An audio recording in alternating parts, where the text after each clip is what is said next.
Hello everyone, today in this video I'm going to be showing you guys how I created this image in Adobe Photoshop. I'm going to do a basic rundown of simple editing tricks and tools and certain things you guys should know in order to be successful in your Adobe Photoshop career. So yeah, here we go. Okay, first things first, we're going to create a new document in Photoshop. I want you guys to take a look at how I have everything set up here, pixels per inch 300. I'm choosing a 5x7 orientation because I don't want the file to get too big, so this is just a good starting point. I chose to do landscape orientation.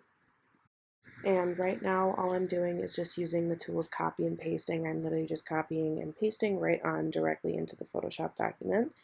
Now, what I want you guys to see is those little eyeballs on the side. If you click them, that chooses what layer you will be able to view. Each image is its own layer. This is basically a way to be able to organize the way each individual object or adjustment is able to be viewed, because it is it's each own individual item. So here I am. I'm going to start with just the strawberry. I'm going to create something called a layer mask. This helps me be able to choose what I want to be able to view. So right now I'm going to the brush tool right here. And notice when you're doing layer masks, your color is very important. You're just going to choose black or white. This is, in a second, I'm going to show you what happens when we use these two colors. It dictates what I can use. So I'm using the brush tool right now to remove it. So I'm using black. Black removes, white reveals. So here I am removing the background. It's called layer masking. Now, oops, what if I accidentally erase part that I don't want to? Now what I'm going to do, like I said, white reveals. So I'm going to switch to white, and look at that, we put it right back on top. Here I go. I'm just going to clean up the edges. It doesn't have to be perfect because we're still in the early stages. Now I kind of want to use the crystals as sort of a strawberry top because I think they kind of look similar, and we're going to kind of emulate that through this. So what I'm going to do now is I want the crystals to be physically on top of the strawberry. So I clicked and dragged that layer on top of it. Your order of hierarchy is going to be important. So now I am using the selection tool to move it around a little bit, and I'm using the lasso tool to physically lasso around my crystal. You're literally drawing just a big old circle around it. Now what I'm going to do is click that layer mask button, and boom, look at that. We've got an easy little crystal cutout.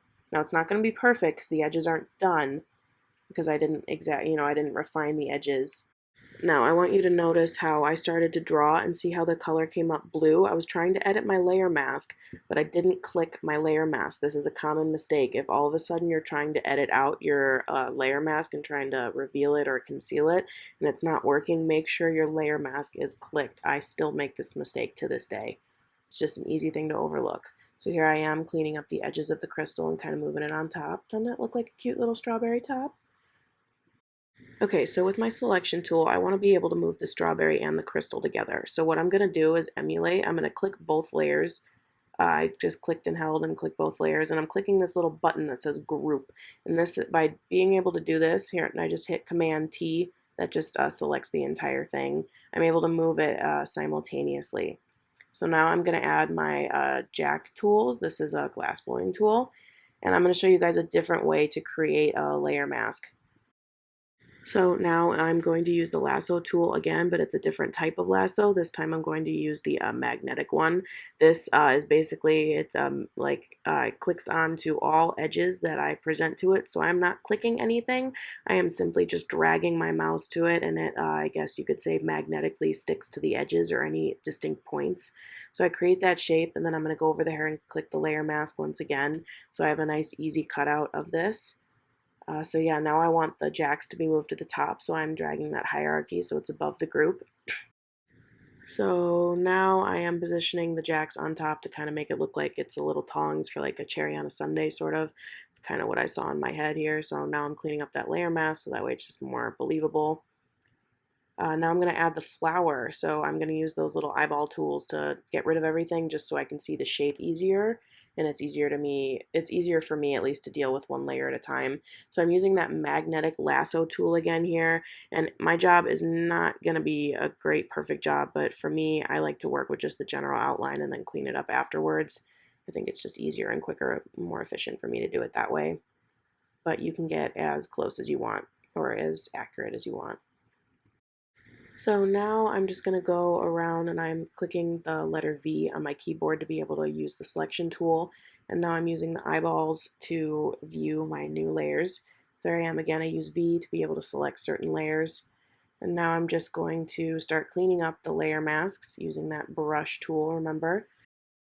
So now I'm just kind of arranging my composition a little bit more. I'm going to use that. I just switched to V on my keyboard so I can move each layer around by clicking on it. Control T, transform to make it bigger and smaller. Now I'm just going to move that strawberry around a little bit and kind of position everything where I want. Now if you see, I click that little down button. This puts different effects on each layer. You can kind of play around with them.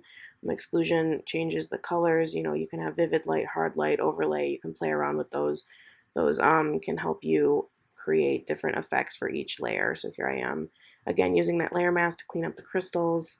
Not doing a super great job, but this is more a beginning process for me just to kind of see where everything fits together and if I like certain effects on certain images. So here I am playing around with the different ones. Kind of like the overlay because it allows me to see that crystal texture on top of it, but I want to see the crystals on top, I decided. Next, I'm gonna add a quick gradient to the background. So what I do is I click on the bottom locked background layer and I hit Control J, that just copies the layer. I'm going up there to hit gradient. I just wanted a soft blue to kind of fit the rest of the composition so it felt like it blended together better. Next, I want you guys to look to the right and I want you to see those adjustments and all those different little symbols. These are all direct photo editing tools that you can use. I chose curves. This is an editing tool that gives me more power to control the shadows, highlights, and the midtones separately. So when I'm doing my curves, I want you to notice how one point is sort of higher than the others. It's called an S curve. When working with curves, that is just the best way to get a most like good looking photo. This is levels. This controls the darks and lights in your photo so you can kind of pull and edit it and adjust it and kind of see what each one does. I really just want you guys to be able to just play around and kind of see what looks right. You know, there's no real right answer. So now I'm going to choose hue and saturation. This affects the overall, like what color for hue and saturation. It's pretty self-explanatory. You can add some cool effects if you want, for example, like a pink strawberry or a blue strawberry.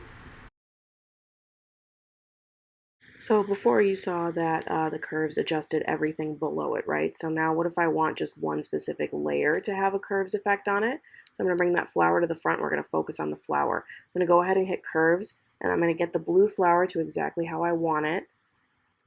All right, now I'm going to right click on that layer, and now I'm going to hit create clipping mask. Okay, so this is the before I hit create clipping mask. And there's the after. See how just the blue was affected and everything else went back to normal? That's how you get one specific layer to be edited. You use that create clipping mask. Okay, now how I included my triangle, I'm going to get rid of all those with my eyeballs just so I can see and focus on that. So I hit my polygon tool, also you on your keyboard. I hit the polygon tool, I simply just click and it lets me create a polygon. I choose the number of sides I want. I usually just stick with whatever dimensions it gives me. I can always just transform it later and make it as big or as small as I want. I decided try smooth corners, see if I liked it. I decided I did not. So what I'm going to do now is go ahead and hit without smooth corners. Now I'm going to move it and hit Control T. That lets me transform it, which means I can move it any way I want and stretch it as big as I want. And then I rotated it. Now I'm going to show you how to make a triangle using the lasso tool. So now I'm creating a new layer. You want to make a new layer with every shape you make. It just makes it easier sorting wise because, you know, if you click a layer and move it, it'll move just what's in the layer. So now I'm using it. I'm literally just clicking. Whenever I click the Photoshop tool, create a line starting from that point. So now I hit B brush and I'm going to fill in the shape while it is still all selected. This allows me to color in the shape so I can just kind of have it stand out a little bit more and not have it be white because, you know, add a little color for fun, for spunk. Yep, then I go ahead and deselect and then I hit V on my keyboard. That lets me move it around. Now what I'm doing right now is I hit Command J or Control J. This just copies the layer so I can have a copy of the triangle to be able to move it around, you know, do it as many times as I need to be able to move it around and create my composition of triangles.